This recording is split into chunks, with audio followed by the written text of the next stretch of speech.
अस्सलाम वालेकुम। Asia 41 news के साथ मैं हूं आपकी मेज़बान अमना अब्बास। खबर शामिल करते हैं डेरा मुराद जमाली से। कमिश्नर नसीराबाद डिवीज़न की ज़ेर सदारत डेरा मुराद जमाली में खुली कचहरी का इनेकाद। बड़ी तादाद में आवाम ने शहरी मसाइल के हल के लिए दरख्वास्तें दी। Commissioner Nasirabad division doctor Mohammad Saeed Jamali की ज़ेर सदारत डेरा मुराद जमाली में खुली कचहरी का इनेकाद किया गया, जिसमें deputy commissioner Nasirabad Azhar Shahzad, DIG Parvez Ahmed Chandio समेत तमाम डिविजनल जिली अफसरान शरीक थे।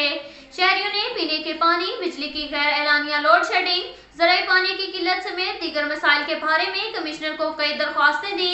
कमिश्नर ने बाज़ दरख्वास्तों पर मौका पर ही हल करने के अहकामात सादिर फरमाए, जबकि महकमा इरिगेशन और महकमा PHE की कारकर्दगी पर सख्त बरहमी का इजहार किया। कमिश्नर ने खिताब करते हुए कहा कि खुली कचहरी का मकसद भी यही है कि आवाम के मसाइल हल हों और ऑफिसरान तक उनकी रसाई मुमकिन हो। हम किसी सूरत आवाम के मसाइल नीचे रहने नहीं देंगे। शहरी और दही इलाकों में बिजली की लोड शेडिंग में कमी लाने के लिए चीफ एग्जीक्यूटिव कैस्को और SE कैस्को से राब्ता किया जाएगा। डेरा मुराद जमाली आवाम के लिए जिला इंतजामिया की जानिब से कब्रिस्तान के लिए जो जमीन वक्फ की गई है, उस पर किसी सूरत कब्जा माफिया को नहीं छोड़ा जाएगा।